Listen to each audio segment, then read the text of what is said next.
స్థానిక సంస్థల ఎన్నికలపై బీసీ సంక్షేమ రవాణా శాఖ మంత్రి పొన్నం ప్రభాకర్ గట్టి ఫోకస్ పెట్టారు. ముఖ్యంగా తన ప్రాతినిధ్యం వహిస్తున్న హుస్నాబాద్ నియోజకవర్గంతో పాటు సిద్దిపేట జిల్లాలో ఎక్కువ స్థానాలు గెలుచుకోవడమే ఆయన లక్ష్యమని చెబుతున్నారు. ఇప్పటికే సర్వేలు నిర్వహించి వాటి ఫలితాల ఆధారంగా గెలుపు అవకాశాలున్న నాయకులు ఎవరు, బలహీనతలు ఏంటో అంచనా వేసి వాటి పరిష్కారంపై చర్చించడానికి కార్యకర్తలతో సమావేశాలు ప్లాన్ చేస్తున్నారు. సిద్దిపేట జిల్లాలోని 4 అసెంబ్లీ నియోజకవర్గాల్లో హుస్నాబాద్కు ప్రత్యేక గుర్తింపు ఉంది. ఇక్కడ ఓటర్లు కొత్తగా వచ్చిన నాయకులను స్వాగతించే అలవాటు కలిగి ఉంటారు. చాలాసార్లు అనూహ్యంగా వెలుగులోకి వచ్చిన నేతలే ఎమ్మెల్యేలుగా గెలిచి ప్రాధాన్యం సంపాదించారు. అదే తరహాలో పొన్నం ప్రభాకర్ కూడా హుస్నాబాద్ నుంచి ఎదిగి మంత్రి పదవిని దక్కించుకున్నారు. హుస్నాబాద్ను తన కంచుకోటగా మార్చాలని పొన్నం బలంగా ప్రయత్నిస్తున్నారు. హైకోర్టు ఆదేశాల మేరకు సెప్టెంబర్ చివరి నాటికి స్థానిక సంస్థల ఎన్నికలు జరగనున్న నేపథ్యంలో అన్ని పార్టీలలో చురుకుదనం పెరిగినా పొన్నం ఇప్పటికే చాలా ముందుగానే పనులు మొదలుపెట్టారు.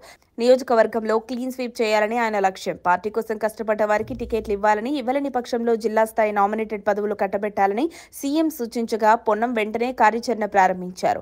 హుస్నాబాద్లో కాంగ్రెస్ పాత వైభవం తిరిగి సాధించడమే లక్ష్యంగా పొన్నం వ్యూహాలు రచిస్తున్నారు.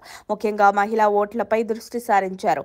ప్లాస్టిక్ వినియోగం తగ్గించేందుకు స్టీల్ బ్యాంక్ పేరుతో మహిళలను సమీకరిస్తున్నారు. ఇటీవలే తన తండ్రి పేరిట 2.5 కోట్లతో కోహెడ మండలంలో స్వశక్తి సంఘాలకు ఉచితంగా స్టీల్ బ్యాంకులు అందించారు. గ్రామాల వారీగా మహిళలతో కనెక్ట్ అవుతూ వారిని స్థానిక ఎన్నికల్లో పార్టీ తరపున నిలబెట్టే ప్రయత్నం చేస్తున్నారు.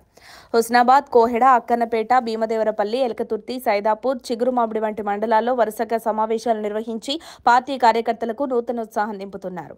ఉమ్మడి కరీంనగర్ జిల్లాలోని తొలిసారిగా అధికారిక నోటిఫికేషన్ కు ముందే మండలాల వారీగా సమావేశాలు నిర్వహించడం ఆయన ప్రత్యేకత. స్థానిక సంస్థల ఎన్నికలకు సిద్ధం కావడమే కాకుండా ప్రభుత్వ అభివృద్ధి కార్యక్రమాలు, సంక్షేమ పథకాలను ప్రజల్లోకి తీసుకువెళ్లే పనిలో కూడా పార్టీ యంత్రాంగం చురుగ్గా ఉండాలని సూచిస్తున్నారు. గత అసెంబ్లీ ఎన్నికల్లో పొన్నం గెలుపొందగా తర్వాత జరిగిన పార్లమెంట్ ఎన్నికల్లో కరీంనగర్లో కాంగ్రెస్ 2వ స్థానంలో నిలిచిన హుస్నాబాద్లో మాత్రం బీజేపీపై మెజార్టీ సాధించింది. ఈ విజయానికి గ్రామస్థాయి నుండి పార్టీ బలోపేతం చేసిన వ్యూహమే కారణమని చెబుతున్నారు. పొన్నం ప్రయత్నాల వలన దశాబ్దం తర్వాత స్థానిక సంస్థలలో కాంగ్రెస్ నేతల్లో ఆశలు మళ్లీ వెలిశాయి. ఇప్పటి వరకు ఎక్కువ పదవులు బీఆర్ఎస్ ఖాతాలోకి వెళ్తుండగా ఈసారి మాత్రం కాంగ్రెస్ గట్టి పోటీ ఇవ్వాలని చూస్తోంది.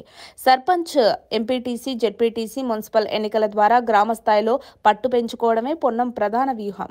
అయితే ఆయన సంకల్పం ఫలిస్తుందా, కాంగ్రెస్ శ్రేణులు ఆశలు నెరవేరుతాయా అనేది మాత్రం స్థానిక సంస్థల ఎన్నికల ఫలితాలు ఈ ప్రశ్నలకు సమాధానం చెప్తాయని రాజకీయ విశ్లేషకులు అంటున్నారు. మరిన్ని అప్డేట్స్ కోసం మా కాయ్ టీవీని సబ్స్క్రైబ్ చేసుకోండి. మా వీడియో కనుక మీకు నచ్చినట్లయితే లైక్ చేయండి, షేర్ చేయండి. మీ విలువైన అభిప్రాయాలను కామెంట్ బాక్స్లో తెలియజేయండి.